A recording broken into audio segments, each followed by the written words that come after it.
Have you ever found yourself in a situation where you're talking to your adult children and it feels like they're not really listening? Maybe they interrupt you, dismiss your opinions, or make decisions without consulting you. It's frustrating, isn't it? You've spent decades raising them, supporting them, and sharing your wisdom, and now it feels like they don't respect you the way they should. If this sounds familiar, you're not alone. Many of us in our 60s, 70s, and beyond face this challenge. But here's the good news. There are ways to regain that respect and strengthen your relationship with your adult children. In this video, we'll explore 6 powerful strategies to help you do just that. So let's dive in. First, let's talk about why this happens. As our children grow into adults, they start to see the world through their own lens. They have their own careers, families, and responsibilities. And sometimes they forget that we still have valuable insights to offer. It's not that they don't love us, they do. But respect, that can sometimes take a backseat. The key is to approach this situation with understanding and a clear plan. And that's exactly what we're going to do today. Let's start with the first strategy. Set clear boundaries. Boundaries are essential in any relationship, and they become even more important as we age. Think about it. When your children were young, you set rules to guide them. Now that they're adults, you need to set boundaries to protect your own well-being and maintain your dignity.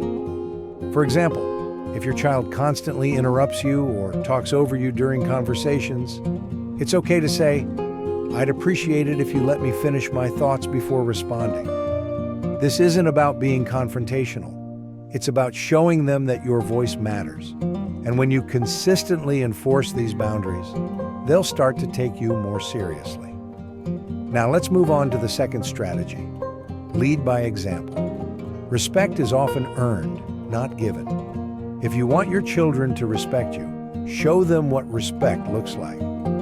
This means treating them with kindness, listening to their perspectives, and avoiding unnecessary criticism. For instance, if your child makes a decision you don't agree with, instead of saying, "That's a terrible idea," try saying, "I see why you're choosing this path. Have you considered this alternative?" By modeling respectful behavior, you're teaching them how to treat you in return. And over time, they'll start to mirror that respect back to you. The third strategy is communicate your needs clearly. Sometimes our children don't respect us simply because they don't understand what we need. They might assume you're fine with how things are, even if you're not. So it's important to speak up. For example, if you feel left out of family decisions, say something like, "I'd really like to be involved when you're planning family gatherings. It means a lot to me." Be specific about what you need and why it's important to you. When you communicate openly and honestly, you give your children the opportunity to step up and meet your needs. Now, I know what you might be thinking. What if I try these strategies and they still don't respect me? That's a valid concern, and we'll address it as we go along. But for now, let's focus on what you can control. Setting boundaries, leading by example, and communicating your needs are powerful steps toward rebuilding respect. And remember, change doesn't happen overnight. It takes time and consistency. But with patience and determination, you can create a healthier, more respectful dynamic with your adult children. In the next part of this video, we'll explore 3 more strategies to help you regain respect and strengthen your relationship with your children. We'll talk about the importance of staying emotionally independent, finding common ground, and knowing when to let go. So, stay tuned, because there's more valuable advice coming your way. For now, take a moment to reflect on the first 3 strategies we've covered. How can you start applying them in your own life? Remember, you deserve to be treated with respect, and you have the power to make that happen. Let's keep moving forward together. Now that we've covered the first 3 strategies, setting clear boundaries, leading by example, and communicating your needs, let's move on to the next steps in rebuilding respect with your adult children. These strategies are just as important, and they build on the foundation we've already laid. So, let's keep the conversation going. The 4th strategy is stay emotionally independent. This one might sound a little counterintuitive at first, but hear me out. As parents, we often tie our sense of worth and happiness to how our children treat us.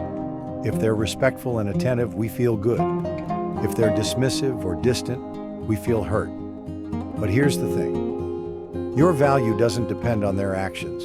You are worthy of respect simply because of who you are. So, work on building your own emotional resilience. Pursue hobbies, spend time with friends, and focus on activities that bring you joy. When you're emotionally independent, you're less likely to feel hurt by your children's behavior, and that confidence can actually inspire them to treat you better. It's like saying, I respect myself, and I expect you to do the same. Let me give you an example. Imagine your child cancels plans with you at the last minute. Instead of feeling hurt or lashing out, you could say, I'm disappointed, but I understand things come up. Let's reschedule. Then, go do something you enjoy. Read a book, take a walk, or call a friend. By staying emotionally grounded, you show your child that while you value your relationship, your happiness doesn't depend on them. And over time, they'll start to see you as someone who deserves their respect. Now let's talk about the fifth strategy. Find common ground. Sometimes the lack of respect stems from a disconnect between you and your child. Maybe you have different values, lifestyles, or priorities. That's okay. It's natural for generations to see things differently. But finding common ground can help bridge that gap. Start by identifying shared interests or goals. For example, if you both care about family, focus on that. You could say, I know we don't always see eye to eye, but we both want what's best for the family. Let's work together on this. By emphasizing what you have in common, you create a sense of unity and mutual respect. Another way to find common ground is to show genuine interest in their lives. Ask about their work, hobbies, or passions. Listen without judgment, and try to understand their perspective. When they see that you're making an effort to connect, they're more likely to reciprocate, and that's when respect starts to grow. The sixth strategy is know when to let go. This one can be tough, but it's crucial. There may be times when, despite your best efforts, your child continues to disrespect you. In those moments, it's important to recognize that you can't control their behavior. You can only control how you respond. Letting go doesn't mean giving up on the relationship. It means releasing the need for their approval or validation. It means saying, I've done my part, and now it's up to them. This can be incredibly freeing. When you let go of the need to be respected, you take back your power. And sometimes, that's exactly what it takes for the other person to see you in a new light. Let me share a story to illustrate this. A friend of mine, let's call her Margaret, had a strained relationship with her son. No matter what she did, he seemed to dismiss her opinions and make decisions without consulting her. It hurt her deeply, but she finally realized she couldn't change him. So she decided to focus on herself. She joined a book club, started volunteering, and even took up painting. Over time, her son noticed the change in her. She seemed happier, more confident, and less reliant on his approval. And guess what? He started treating her with more respect. By letting go, Margaret created the space for their relationship to heal. Now, I know these strategies aren't always easy to implement. They require patience, self-awareness, and sometimes a bit of courage. But the payoff is worth it. When you set boundaries, lead by example, communicate your needs, stay emotionally independent, find common ground, and know when to let go, you're not just rebuilding respect, you're creating a healthier, more fulfilling relationship with your adult children. In the next part of this video, we'll wrap up with a few final thoughts and a powerful message to leave you feeling inspired and empowered. So stay with me, because we're not done yet. For now, take a moment to reflect on these strategies. Which one resonates with you the most? How can you start applying it in your own life? Remember, you have the power to shape your relationships and your future. Let's keep moving forward together. We've covered a lot of ground so far, haven't we?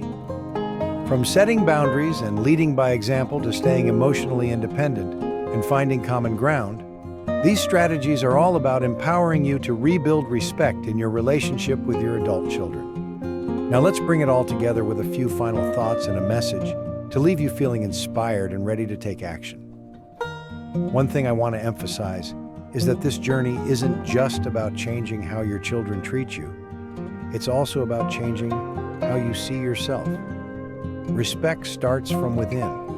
When you truly believe that you deserve to be treated with dignity and kindness, that energy radiates outward. People, including your children, will pick up on it. So as you work on these strategies, take time to nurture your own self-respect. Remind yourself of all the wisdom, love, and strength you've brought to your family over the years. You've earned your place, and you deserve to be honored for it. Another important point is to be patient with the process. Change doesn't happen overnight, especially in relationships that have been shaped by decades of dynamics. There may be moments when you feel discouraged or wonder if your efforts are making a difference, but trust me, they are. Even small shifts in how you communicate or carry yourself can have a ripple effect over time. So don't give up. Keep showing up as the best version of yourself, and trust that your children will notice. Let's also talk about forgiveness. This can be a tough one, especially if you felt hurt or disrespected for a long time. But holding on to resentment only weighs you down. Forgiveness doesn't mean excusing bad behavior. It means freeing yourself from the emotional burden of anger and hurt.